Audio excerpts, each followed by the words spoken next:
A young girl's terror in a remote border clinic. An X-ray that unveils an unthinkable nightmare. A doctor unwillingly pulled into the ruthless machinery of a powerful cartel.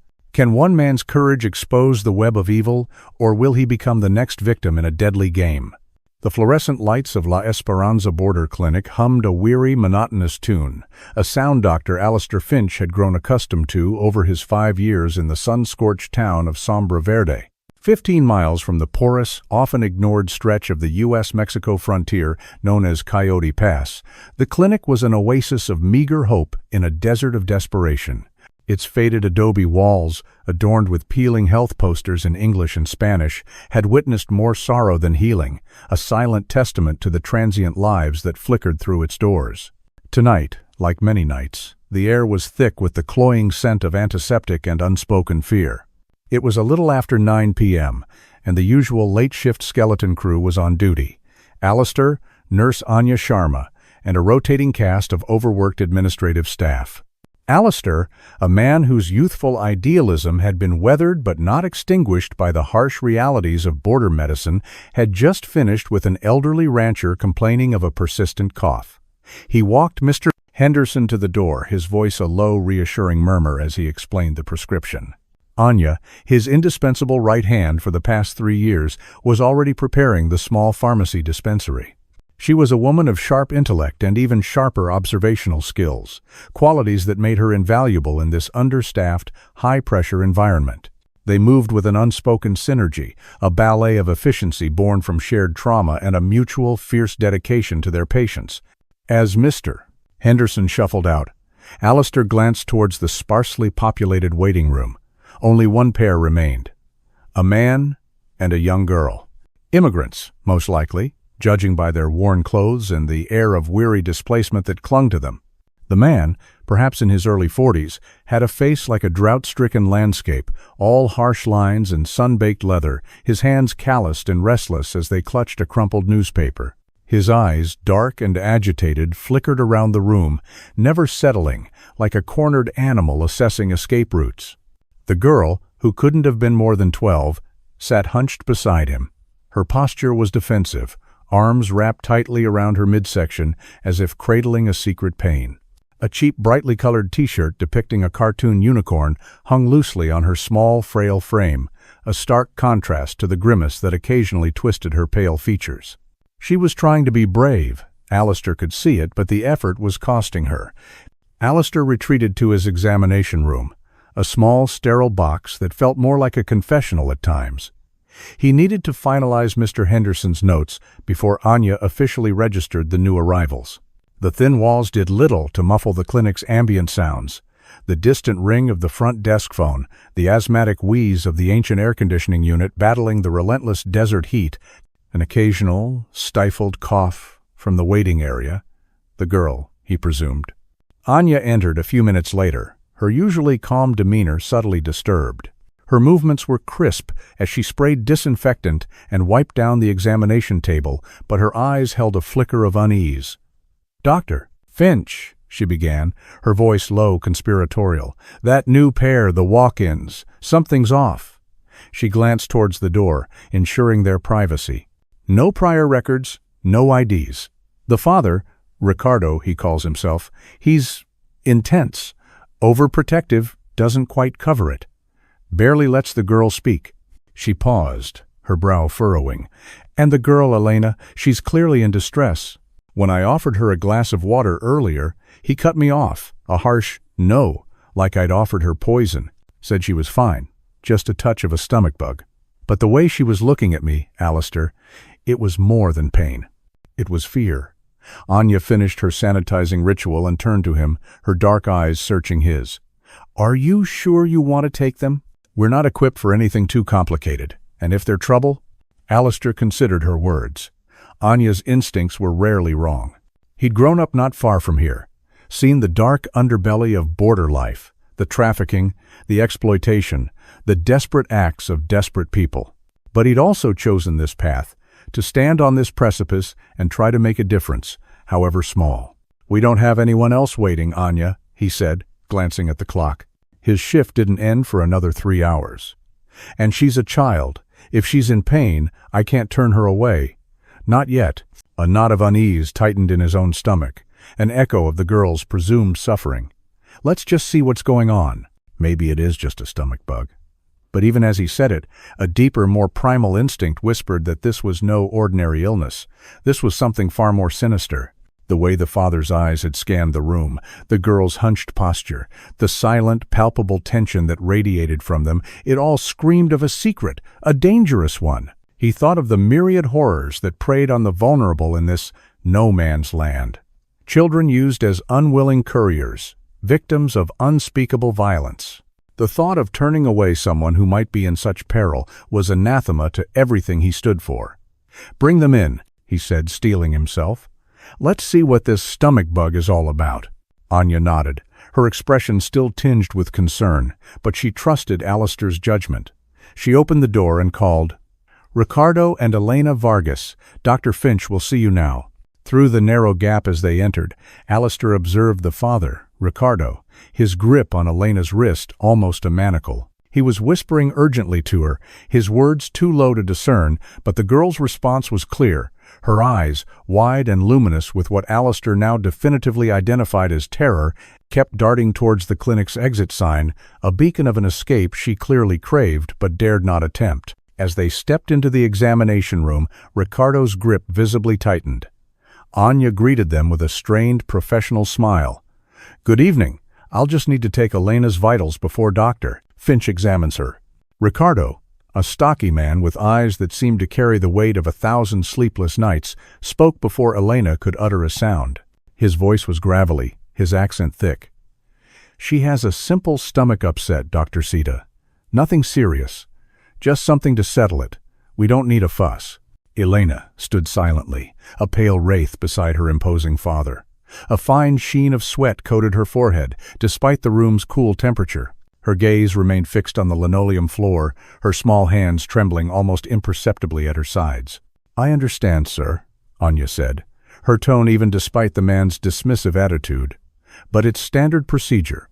All patients require a basic vital check." Ricardo looked as if he might argue, his jaw clenching, but then he gave a curt, reluctant nod, releasing Elena's wrist, as if parting with a precious, volatile commodity. Anya gently guided Elena to a chair near the monitoring equipment. "Elena, I'm just going to check your blood pressure, oxygen levels, and get your weight, okay?" The girl offered a tiny, almost invisible nod. Alistair watched as Anya wrapped the blood pressure cuff around Elena's thin arm, noting the slight wince the girl couldn't suppress. Ricardo hovered nearby, his eyes like a hawk's, scrutinizing every movement. When Anya handed Alistair the chart, he studied it intently. Blood pressure was elevated, stress, undoubtedly. Oxygen saturation was on the lower cusp of normal, but it was her weight that set off alarm bells. Drastically below the 15th percentile for a girl her age. Malnourished. Chronically so, perhaps. "Elena," Alistair began, his voice deliberately gentle. "I'd like to examine you properly, on the bed. It won't take long." Ricardo immediately stepped forward, his body a wall between Alistair and the girl. "I'm staying with my daughter." Alistair kept his tone calm, professional. "Mr. Vargas, you are welcome to remain in the room. However, for the examination itself, I'll need a moment of privacy with Elena. You can sit right here." He gestured to a chair a few feet from the examination bed. Ricardo's jaw tightened. For a tense moment, Alistair thought the man would refuse, his eyes burning with suspicion. But then, with a sigh that seemed to carry the weight of the world, he nodded curtly and sat, his gaze never leaving Elena. Elena, her movements stiff with apprehension, climbed onto the examination bed. Alistair drew the privacy curtain, a flimsy barrier that did little to obscure Ricardo's brooding silhouette. "Lie down, please, Elena," he instructed softly. "I need to examine your abdomen." She complied, her eyes wide pools of fear. Alistair gently lifted her unicorn t-shirt just enough to expose her stomach. Her skin was clammy, and he noted a slight distension in the upper quadrants. As he began the palpation, light at first, Elena flinched, a small, choked gasp escaping her lips. Her abdominal muscles were rigid, board-like in certain areas, utterly inconsistent with a simple stomach bug. When he pressed gently near her liver, she bit her lip so hard Alistair feared she'd draw blood. "Does it hurt here, Elena?" he asked, his fingers probing the unnaturally hard area. "See," she whispered, a mere breath of sound. "Do you feel bloated?" Another whispered, "See." "What about your appetite? Have you been eating?" She shook her head, her eyes darting nervously towards the curtain, towards the shadow of her father. "What was the last thing you ate, Elena? And when?" Her voice was almost inaudible. "Agua. Solo agua. Ayer.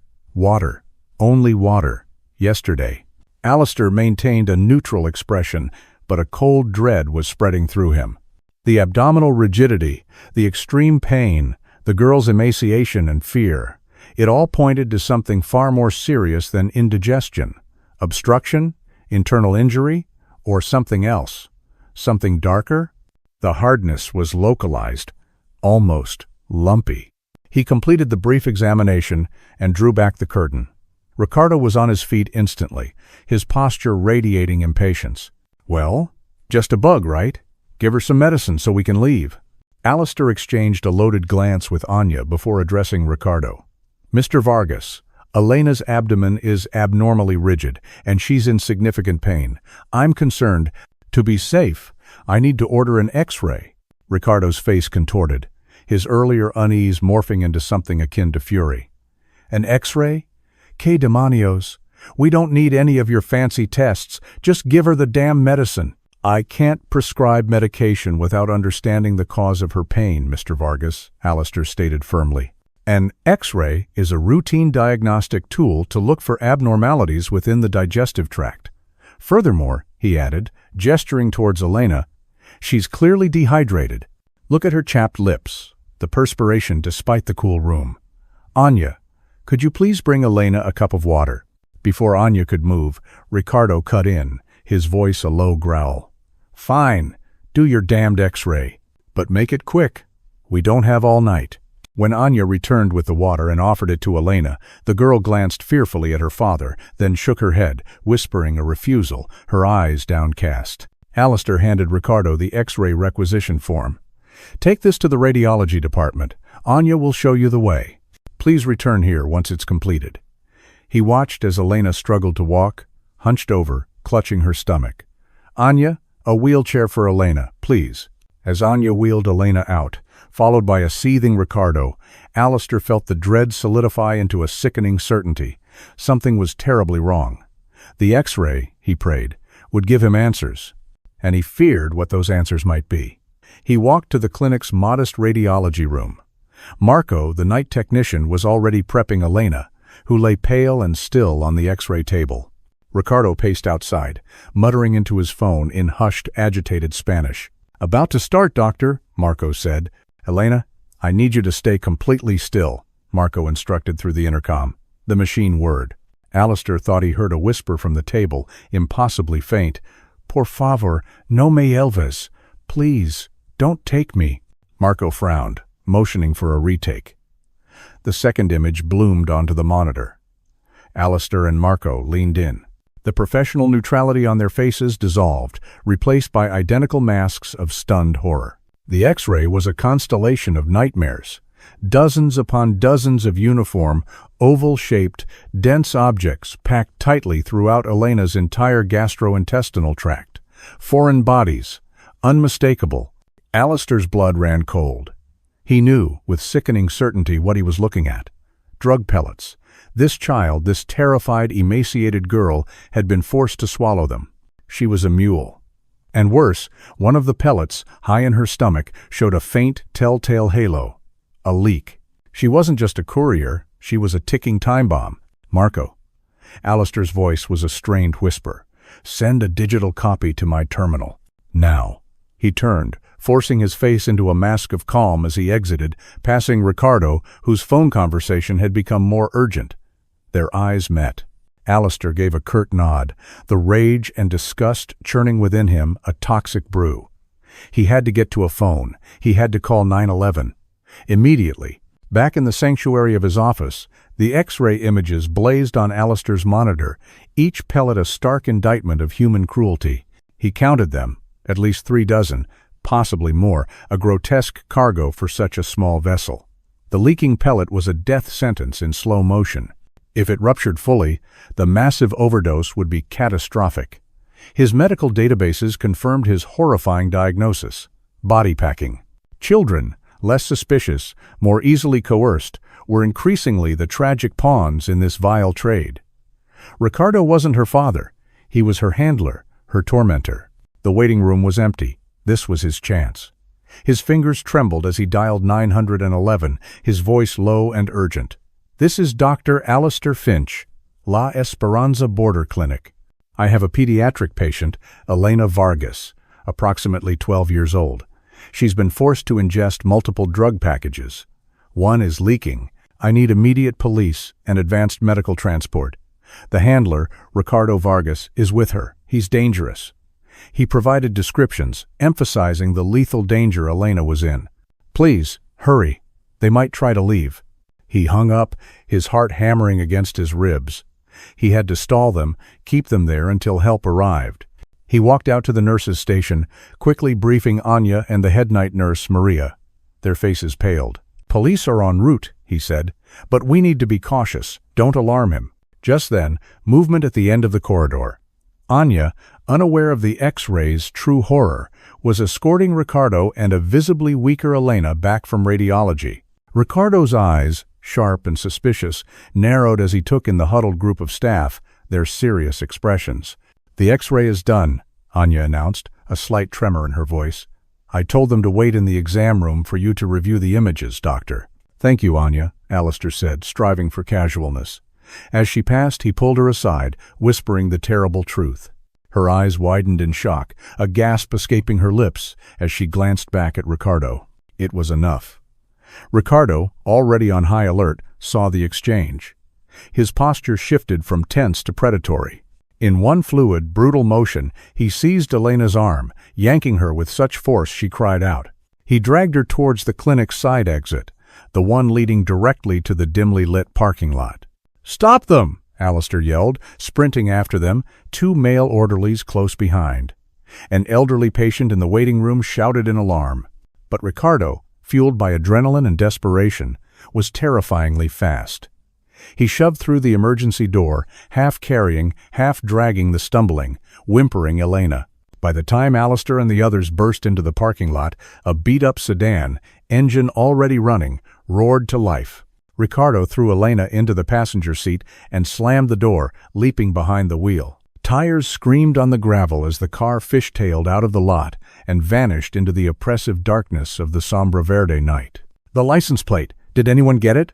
Alistair shouted, his voice raw with frustration. But in the dim, flickering light of the single pole lamp, no one had managed a clear view. Minutes later, the wail of sirens crescendoed as police cruisers skidded into the lot, their flashing lights painting the scene in strobes of red and blue. Officer Ben Carter, a veteran of the Border Patrol seconded to Sombra Verde PD, listened to Alistair's frantic account, his face a grim mask. "We'll put out an alert," Carter said, his voice devoid of optimism as he examined a printed copy of Elena's X-ray. "But no confirmed ID for the girl, a common alias for the man. No plate. It's a ghost chase, Doctor." "That girl is dying," Alistair insisted, his finger stabbing at the image of the leaking pellet. "She's overdosing right now. She needs emergency surgery." Carter's expression darkened further. "Doctor, you need to understand the reality here.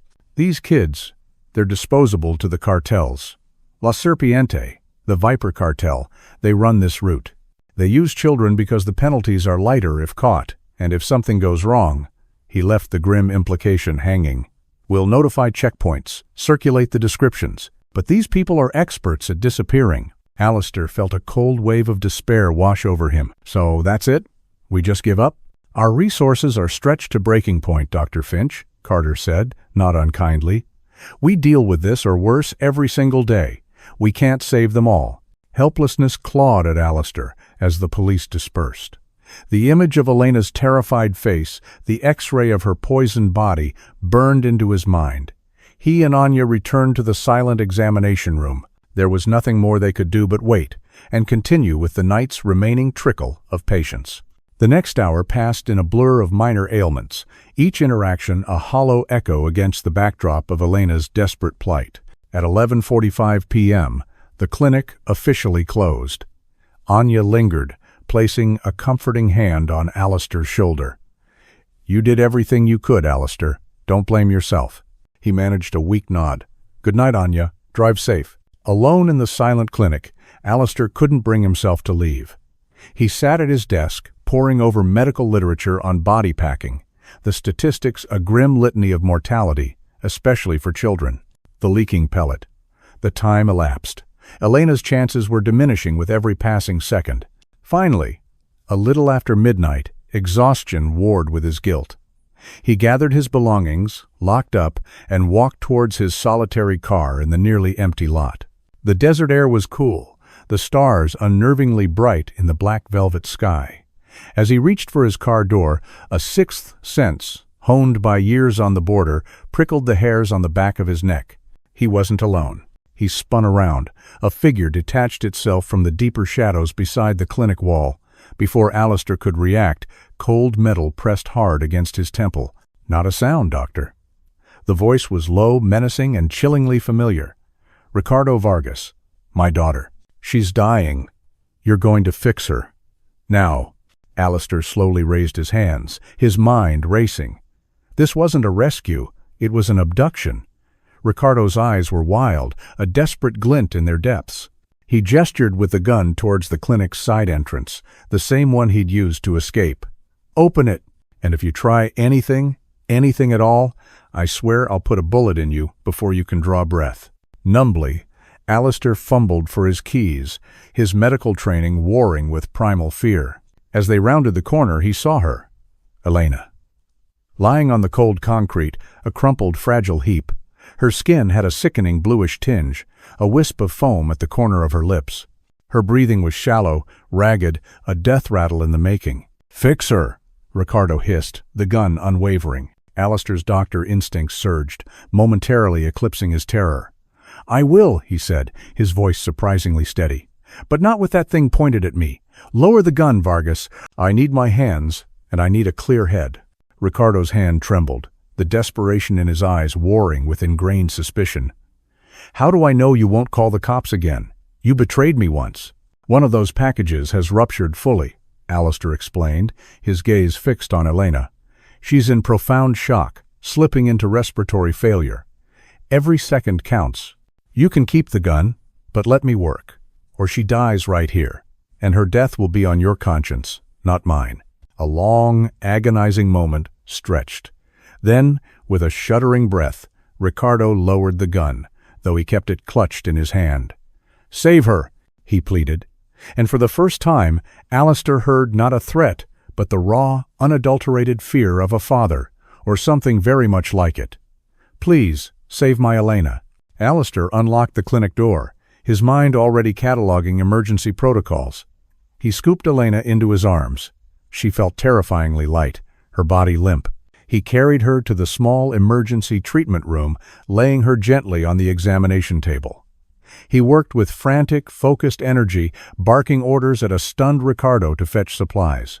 IV line, oxygen mask, naloxone for potential opioid overdose from the leaked drug, preparations for emergency gastric lavage. Elena was semi-conscious, moaning softly, her life ebbing away. This was a battle against time, and the odds were terrifyingly slim. The small treatment room became a vortex of controlled chaos. Alistair, fueled by adrenaline and a desperate will to save the child, worked with a speed and precision that surprised even himself.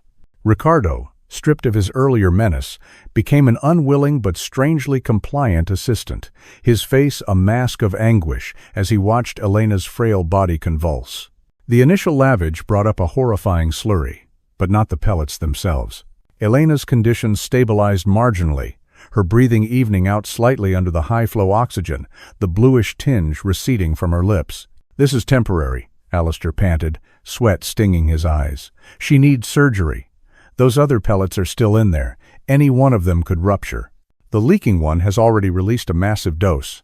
I've done what I can to counteract it, but she needs a proper surgical team, intensive care." He reached for the phone. I have to call for an emergency transport to a hospital. Ricardo's hand shot out, clamping down on Alistair's wrist like a vice. The gun was back, leveled at Alistair's chest. No hospitals, no police. His voice was a raw rasp. They'll take her from me. They'll kill her. She'll die without it, Vargas. Alistair argued, trying to reason with the desperate man. I don't have the equipment here. This clinic isn't equipped for this kind of trauma. Then you fix her. Here. I can't. I'm an internist, not a surgeon. Not anymore. And even if I were, this isn't an operating room. Alistair's mind raced. He had to get her to proper medical care, but how? He grasped at a wild idea. Listen to me. There's a veterinarian I know. Doc Martinez. His clinic is just outside town. He has surgical equipment. Anesthesia. It's unconventional, but it's better than nothing. It's her only chance if you won't go to a hospital. Ricardo's eyes narrowed, suspicion warring with the terror of losing Elena. A vet? An animal doctor for my daughter? He has the tools, Vargas. An operating suite. Sterile conditions. It's a long shot, but it's a shot. Elena coughed, a fresh fleck of foam appearing at her lips. That decided it. Fine, Ricardo gritted out. But if this is a trick, Doctor... It's not a trick, Alistair assured him, though his heart hammered. I need to call him, arrange it, you stay with her. Watch her breathing. If anything changes, yell. Ricardo hesitated, then nodded, his gaze fixed on Elena. Alistair hurried to the administration desk, his mind already formulating a coded message for the 911 dispatcher. He punched in the emergency number. This is Dr. Alistair Finch at La Esperanza Clinic. I need immediate armed backup and an ambulance for a pediatric patient with a cold pressure slammed against the back of his head. The gun barrel? Ricardo had followed him, his eyes blazing with betrayal. Hang up, Ricardo hissed, his voice deadly quiet. The safety clicked off with an audible snick. Cancel the call, now. Alistair's stomach plummeted. He spoke into the phone, his voice hollow. Operator, I apologize. False alarm. Stand down. He hung up, the silence in the clinic suddenly deafening, filled only by Elena's labored breathing from the treatment room. His best chance, perhaps his only chance, had just been snuffed out. Ricardo marched him back to the room where Elena lay, her brief rally fading. Sit, he ordered, gesturing with the gun. Alistair complied, watching as Ricardo tore a length of bandage from a supply shelf and bound his hands tightly behind his back. Once Alistair was secured, Ricardo pulled out his phone, his thumb jabbing at the screen. He spoke rapidly in low, urgent Spanish. Alistair, fluent from years on the border, listened with growing dread. CF. Complications. The package broke. She needs help. No, a doctor found out. Yes, I have him. La Esperanza Clinic. 20 minutes. We'll be waiting. He ended the call, his face grim. You've made things very difficult, Doctor, for both of us. What do you mean? Alistair asked, testing his bonds. They were brutally tight. I've called for transport. They'll take us to the facility. Someone there will operate on Elena. He paced, a caged animal. They won't be gentle. Not with her, and certainly not with you. A chill snaked down Alistair's spine. Why not take her there in the first place? Why come to my clinic? Ricardo's jaw tightened. That's none of your business. But know this. Those men, my Jeff, they can't know she failed.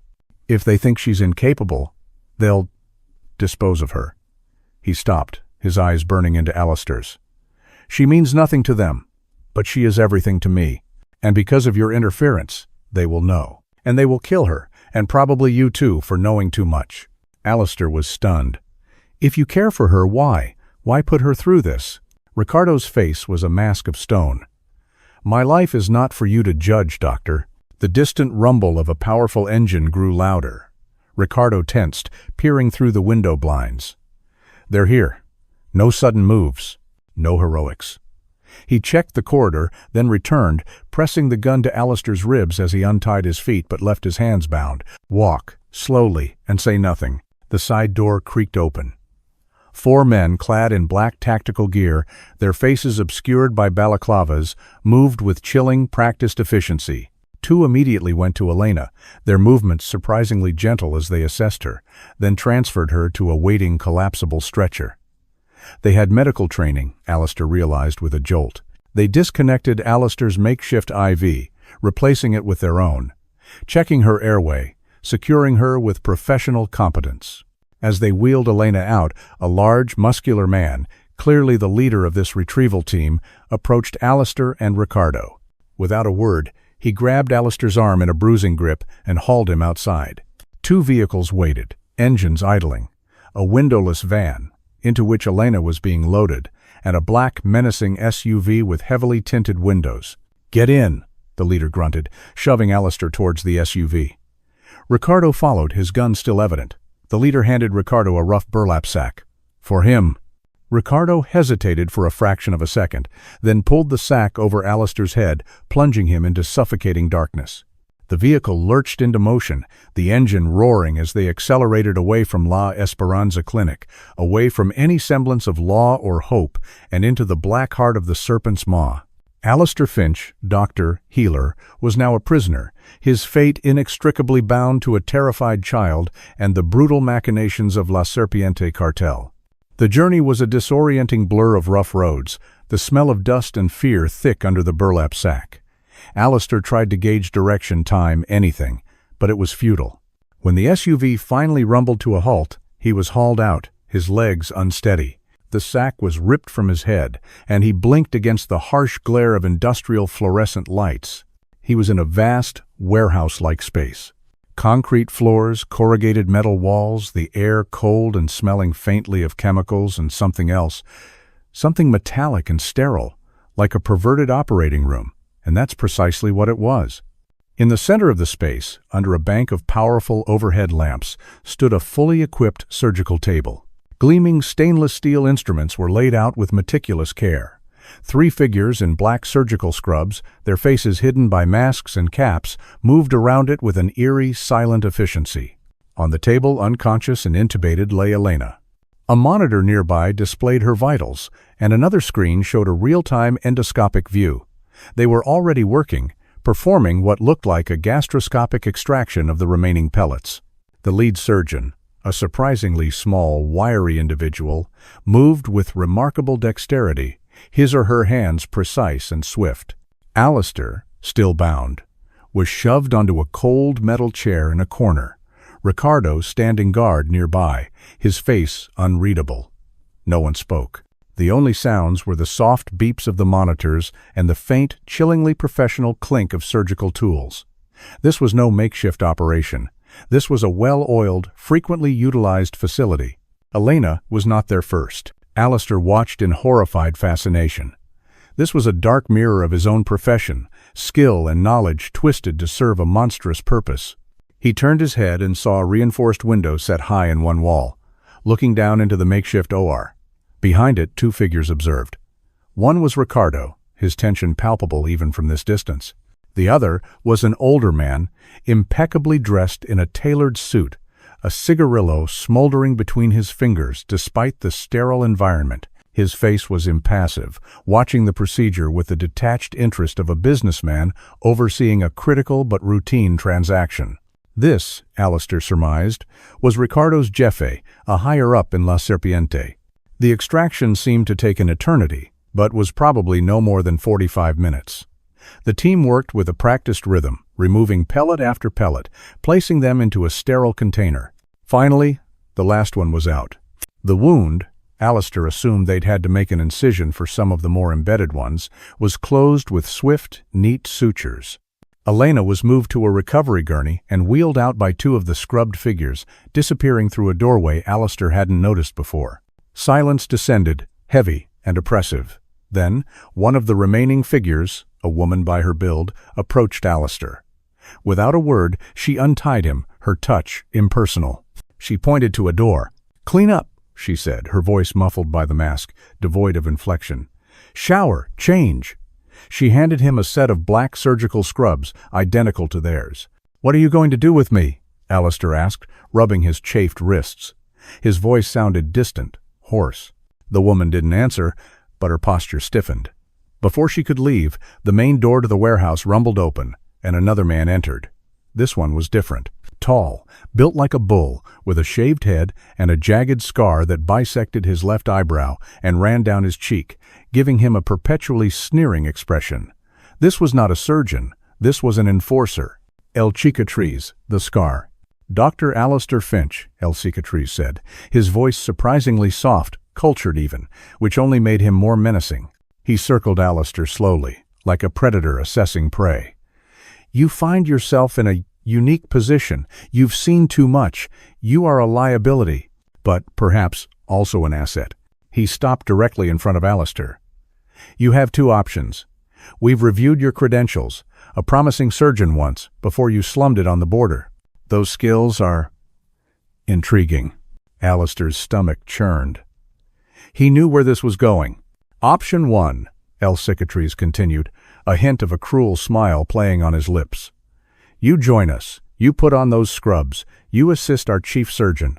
There is always a need for skilled hands in our enterprise. The pay is exceptionally generous. He paused, letting the implication sink in. Option 2 is less appealing. Refuse, and your usefulness ends. And we are very efficient at waste disposal. He didn't explicitly say death, but the threat hung in the air, colder than the concrete floor. Alistair's mind reeled. Work for these butchers? Betray every oath he'd ever taken? I'll never work for you, he said, his voice shaking but firm. I'd rather die. El Cicatriz chuckled, a dry, rasping sound. Oh, Doctor, death is so unimaginative, and such a waste of a perfectly good vessel, he gestured. The door Elena had been wheeled through opened again. One of the masked assistants reappeared, roughly pushing a small boy before him. The child, no older than 10, was trembling, his eyes wide with raw, unadulterated terror. This is Luis, El Cicatriz said conversationally. He is our next patient. The merchandise retrieved from Elena needs to be repackaged for onward transit. Option 1, Doctor. You and our lead surgeon will prepare Luis. You will insert these packages into him. He nodded towards the container of retrieved pellets. Alistair stared at the terrified boy, a wave of nausea threatening to overwhelm him. Operate on a child? Force those poison pills into his small body? It was unthinkable, a violation of everything sacred. Or, El Cicatriz's smile widened, his scarred face a grotesque mask of amusement. Option 2, revised. We don't like to waste resources, Doctor. If you won't be a surgeon for us, you can be a courier. We move those packages into your body. Adults are less ideal, attract more suspicion, but a man with a clean record, a respected professional, you'd be surprised how effective that can be. We have ways of ensuring compliance. The choice was a descent into hell, either path leading to moral annihilation or physical torment and likely death. He glanced around. No windows except the observation one, now dark. One heavily guarded door. No phone, no escape. You should get cleaned up regardless, El Cicatriz said with a smirk, gesturing to the scrubs. You wouldn't want to be unhygienic, whichever side of the operating table you end up on. You have 5 minutes to decide your future, Doctor. Or, rather, whether you have one at all. The masked nurse silently indicated the shower room. As Alistair walked past the trembling boy Luis, their eyes met. The sheer, helpless terror in that child's gaze was a physical blow.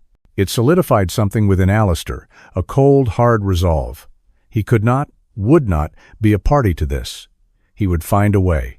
Or he would die trying, not as their pawn, but as a man. The change room was a small, windowless concrete box, equipped with a basic shower stall, a rusty sink, and a wooden bench. The door clicked shut behind him, plunging him into near darkness before a single, bare bulb flickered erratically to life. Alistair leaned against the cold wall, his mind a maelstrom. The scarred man's ultimatum echoed. Become their surgeon, defiling his oath and an innocent child, or become their mule, a walking tomb. Neither was an option. He splashed cold water on his face, the shock momentarily clearing his head. He had to think beyond the immediate horror, beyond his medical training. This was a hostage situation, a fight for survival, not just for himself, but for Luis, and perhaps even for Elena, wherever they had taken her. The casual mention of deconstructing children who had outlived their usefulness, hinted at by the surgeon earlier regarding Elena's potential fate, should her body fail to be a reliable vessel, now screamed through his mind. Organ trafficking. The depravity of La Serpiente knew no bounds. He stripped off his grime-caked clothes and stepped under the lukewarm trickle of the shower, scrubbing away the filth of the clinic and the journey. But the filth of what he'd witnessed, what he was being forced to contemplate, clung to him like a second skin. He had to appear compliant, buy himself time, look for an opening, any opening. Drying himself with a rough, threadbare towel, he pulled on the black surgical scrubs. They felt alien, a costume for a role he refused to play. But for now, he would act. He had to. When he emerged, the same impassive nurse was waiting. She led him back to the makeshift operating room. The lead surgeon, still masked, was already there, meticulously arranging instruments on a sterile tray. Luis, the terrified boy, had been brought to the table. Two assistants were gently, almost kindly, preparing to sedate him, a horrifying juxtaposition of care and cruelty. "I've made my decision," Alistair announced, forcing a confidence he didn't feel into his voice, addressing the lead surgeon. I will assist. I want to learn. Show me how this is done." The lead surgeon, whose gender Alistair still couldn't quite discern beneath the mask and cap, nodded, a hint of what might have been approval in their eyes. "A wise choice, Doctor. You won't regret aligning with our employers. The remuneration far exceeds what any legitimate hospital can offer." Their voice was surprisingly soft, almost melodic, another disturbing contrast. "Just perform your duties, maintain discretion, and you will find life here comfortable." As they waited for the sedative to take full effect on Luis, Alistair found the courage to ask, feigning professional curiosity, "The girl from earlier, Elena, what happened to her? Is she stable?" The surgeon glanced up from their instruments, a flicker of something unreadable in their eyes. "Why the concern?" "Just clinical interest?" Alistair shrugged, trying to appear casual. "I was the first to treat her." The surgeon returned to their meticulous arrangement. "She is being monitored. Children like her, once compromised, or if they prove unreliable, they are usually decommissioned, their assets repurposed." Alistair's blood ran cold. Decommissioned. Assets repurposed. Euphemisms for something monstrous. Organ trafficking. The thought was a physical sickness. "Repurposed, how?" he pressed, dreading the answer. The surgeon made a vague, dismissive gesture with a gloved hand. "The organization is resourceful. Nothing is wasted. Healthy young organs fetch a premium on certain markets." Fighting to maintain his composure, to keep the horror from his face, Alistair watched as the surgeon gave a subtle hand signal towards the darkened observation window. They were ready to begin the procedure on Luis. The main door opened again, and Ricardo Vargas stepped in. His face was a stony mask, but Alistair saw the profound grief, the utter desolation, etched in the lines around his eyes. He approached Alistair, took him by the arm, his grip surprisingly less brutal this time, and led him back to the metal chair in the corner, though he positioned it closer to the operating table. "First time, you observe," the lead surgeon stated, not looking up. "We do not extend trust easily to newcomers." Ricardo began to secure Alistair's hands behind his back with a fresh length of bandage. As he worked, Alistair noticed the knot wasn't as punishingly tight as before. It was firm but manageable. And then, as Ricardo leaned in, ostensibly to check the bonds, his lips brushed Alistair's ear. "Save my daughter," he whispered, so low it was almost lost in the hum of the equipment. "End of the far corridor. Turn left. Furthest door on the left. Use this." Something cold and metallic was pressed into Alistair's palm, hidden by the bulk of Ricardo's hand. A key. "They plan to take her organs tonight. You are her only chance." Alistair's fingers closed around the key. The knot binding his wrists, he now realized, was deliberately tied. Not the work of a professional kidnapper ensuring no escape, but something designed to allow it with effort. Ricardo straightened, his face once again an impassive mask. He gave a curt nod to the surgeon and walked towards the observation room, joining El Cicatriz, who had just entered, his scarred face impassive as he prepared to watch the grim work unfold. The lead surgeon turned to the unconscious Luis, lifted the boy's thin hospital gown, and began to disinfect his small abdomen with practiced, efficient strokes. The assistant stood ready. Alistair waited, his heart a frantic drum against his ribs. He watched until the surgeon made the first, precise incision. The nurse had her back to him, preparing more solutions. The assistants were focused on the surgeon. Slowly, carefully, Alistair began to work at the knot, his fingers fumbling but determined. He kept his hands behind his back, maintaining the illusion of being restrained. "I'm sorry, Luis," he thought, a silent apology to the child he couldn't save in this instant, "but I will come back for you. I swear it." The bandage loosened, then fell away. His hands were free. With the key clenched tightly, Alistair rose to his feet, every muscle screaming for caution. No one looked his way. Each footfall was a gamble. He backed towards the main door he'd been brought through, the one Ricardo had exited from. His fingers brushed the heavy steel handle. He turned it. It was unlocked. He slipped through, pulling it almost shut, then paused. With a surge of desperate inspiration, he reached into his scrub pocket, found the small, heavy key Ricardo had given him, and jammed it into the external keyhole of the door he'd just exited. He twisted it. A solid, satisfying clunk echoed from within. He'd locked them in, at least for a few precious minutes. That was when they noticed. A startled cry from the nurse. The surgeon looking up, eyes widening above the mask. They lunged for the door, but it held firm. Their muffled shouts were swallowed by the thick walls. Alistair didn't wait.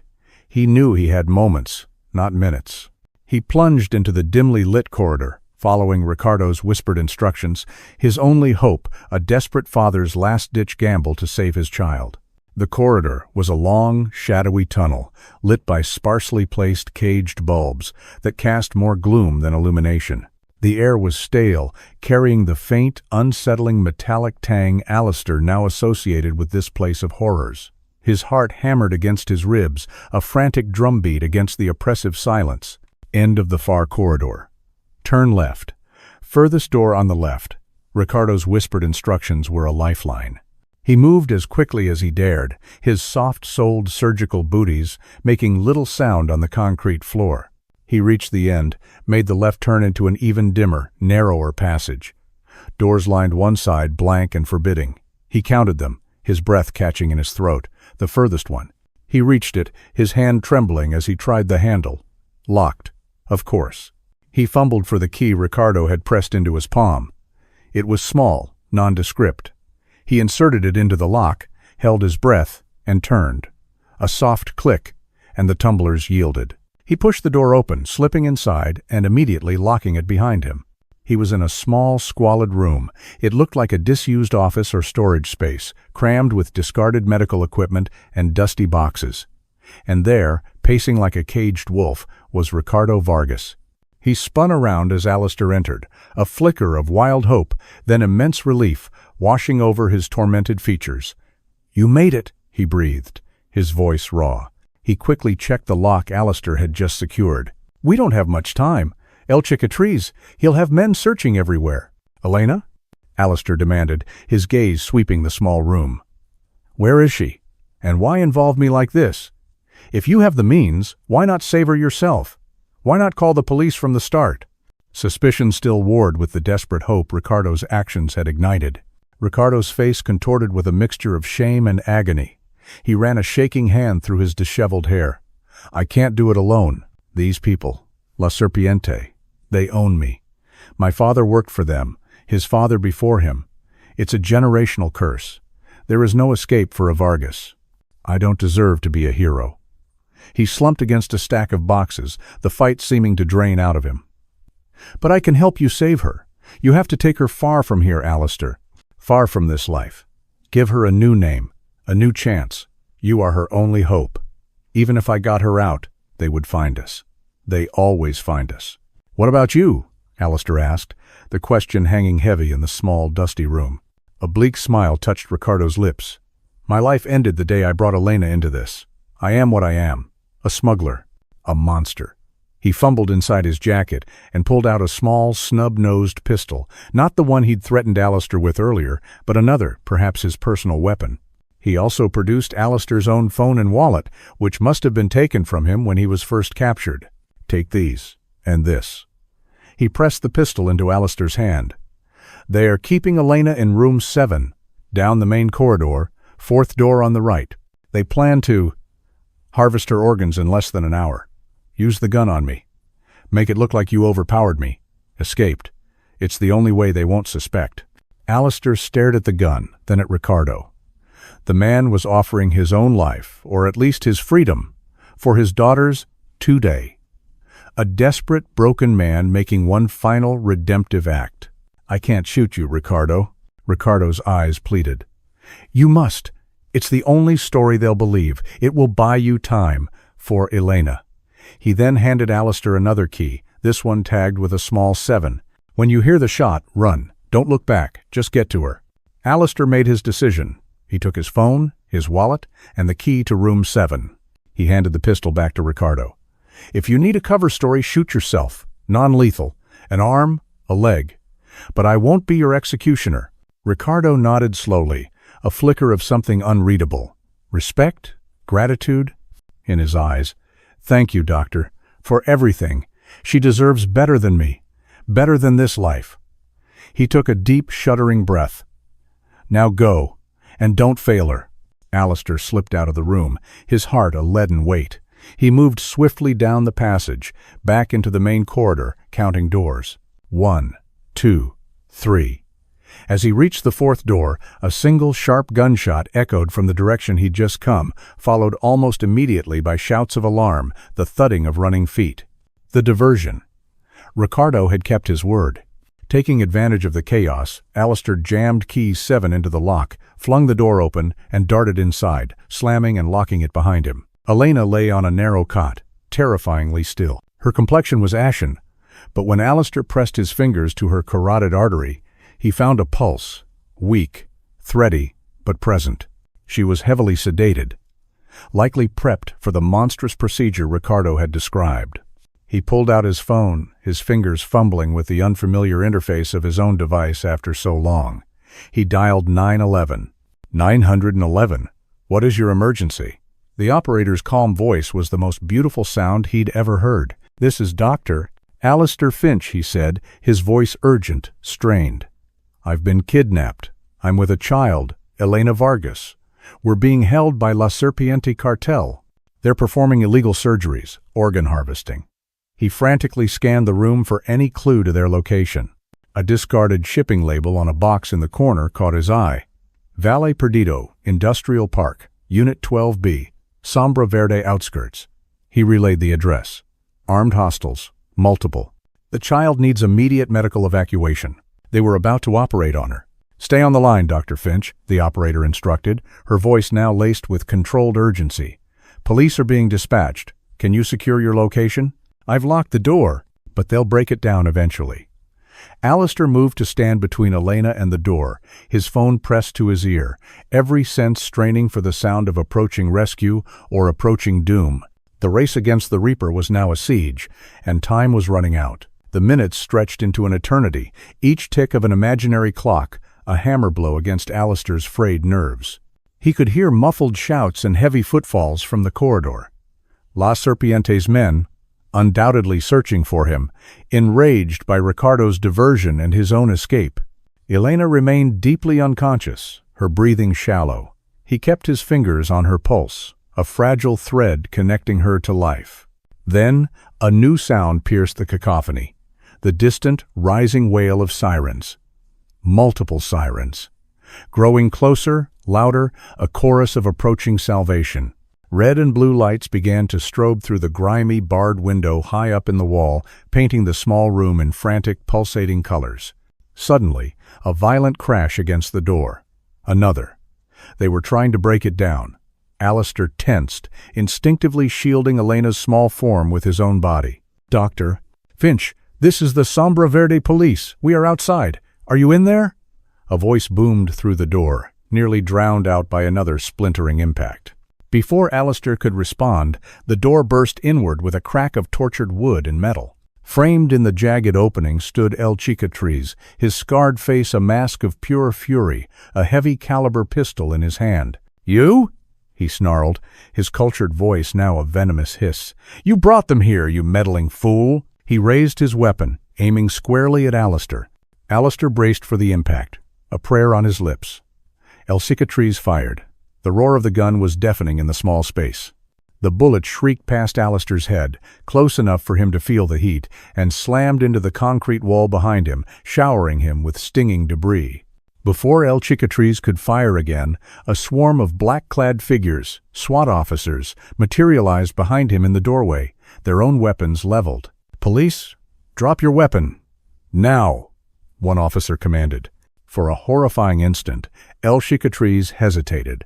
Then, with a snarl of defiance, he began to turn his gun towards the officers. A volley of shots erupted. El Cicatriz staggered, his body jerking grotesquely, then crumpled to the floor, silenced forever. Tactical officers fanned out, securing the room. One approached Alistair, weapon still raised but pointed slightly downwards. "Doctor, Finch?" "Yes," Alistair managed, his hands raised, his legs trembling. "The girl. Elena. She needs immediate medical attention. They drugged her for surgery." Paramedics were already swarming in, their movements efficient and practiced. As they began to work on Elena, stabilizing her, preparing her for transport, an officer gently guided Alistair out. "Sir, we need to get you both clear. The building is secure, but we're still processing suspects." As they moved through the corridors, now swarming with law enforcement, Alistair saw the true extent of La Serpiente's operation. This wasn't just a warehouse. It was a macabre, makeshift hospital, a butcher shop disguised with medical trappings. He saw other rooms, other tables, signs of other horrific procedures. He caught a glimpse of the main operating room where he'd been held. The lead surgeon and their assistants were being led out in handcuffs, their masks finally removed, revealing ordinary, unremarkable faces that had been capable of such extraordinary evil. Luis, the other boy, was being carefully carried out by a paramedic, conscious but dazed. There was hope for him. Outside, the pre-dawn air was cool and crisp. The industrial park was a chaotic tableau of flashing lights, police vehicles, and armed officers. Handcuffed suspects were being loaded into vans. Then Alistair saw him. Ricardo Vargas, his arm crudely bandaged and bleeding, was being escorted by two officers towards a police cruiser. Their eyes met across the floodlit chaos. Ricardo gave a barely perceptible nod, a silent acknowledgement, a fleeting expression of gratitude that tore at Alistair's heart. He had played his part perfectly.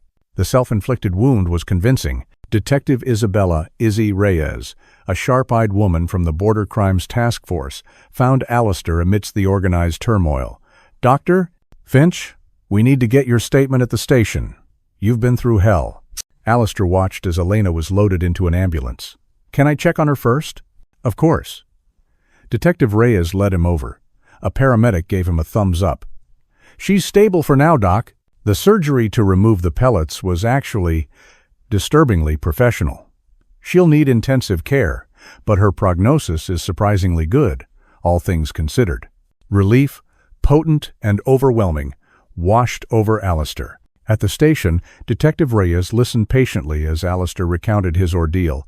From the moment Ricardo and Elena walked into La Esperanza Clinic to the terrifying standoff in Room 7. When she asked about Ricardo's role, Alistair hesitated. He could tell her the truth, that Ricardo, in a final act of desperate love, had orchestrated their escape, sacrificing himself. But he remembered Ricardo's words, "I don't deserve to be a hero." He also remembered the almost imperceptible nod in the chaotic aftermath. "Ricardo Vargas," Alistair said slowly, choosing his words with care. "When I managed to break free and found Elena, he discovered me. He tried to stop me from calling 911. We struggled. I managed to get his weapon." He lunged. "I fired in self-defense. The shot hit his arm." It was a plausible lie, one that fit the narrative Ricardo himself had initiated. Detective Reyes jotted down notes, her expression unreadable. "You put yourself at immense risk for this girl, Doctor. Why?" Alistair thought of Elena's small, terrified face, of Ricardo's plea to give her a new life. "I'm a doctor," he said simply. "It's my duty to help those in need. I couldn't abandon her to that." Later, as the sun began to paint the eastern sky with hues of rose and gold, an officer updated him. "Doctor, Finch, what you did tonight, it's blown a major hole in the Alonso cartel's Sombra Verde operations. La Serpiente is their local arm. This facility was their primary medical and processing center. We've already hit 3 other locations based on intel found here. Recovered nearly half a ton of cocaine, packaged just like what was inside that little girl. This is a big win. He paused. Elena is awake, asking for water. We can take you to the hospital if you'd like to see her. In the pediatric ICU, under police guard, Elena's dark eyes widened when Alistair entered. A fragile smile touched her lips. Agua, she whispered. The doctor said I can have water now. Alistair poured her a cup. As she sipped, he sat beside her. Elena, he said gently, you're the man who brought you to the clinic, Ricardo. He helped me get you out. He wanted you to be safe, to have a different life. Tears welled in her eyes. He wasn't always bad, she whispered. The other men, they made him do things, made us do things. She looked down at her small hands. I have no one else. My mother, she died a long time ago. In that moment, Alistair Finch made a decision that would change his life, and hers forever. He was fulfilling a promise made in the heart of darkness. You won't be alone, Elena, he said, his voice thick with emotion. I promised him I would take care of you, and I will. Hope, a fragile, luminous butterfly, flickered in her eyes. Really? Really, he confirmed. You're safe now. You don't have to be afraid anymore. She reached out a small, hesitant hand and took his. Gracias, doctor. As she drifted back to sleep, Alistair watched over her, the horrors of the night receding, replaced by a profound, unexpected sense of purpose. He had faced the abyss and emerged, not unscathed, but with a renewed clarity. He would honor his promise. He would protect this child, give her the life that had been so brutally stolen. The darkness of the border was vast, its evils deeply entrenched. But tonight, a single light had been rekindled. And for Alistair Finch, and for Elena, that was a new beginning.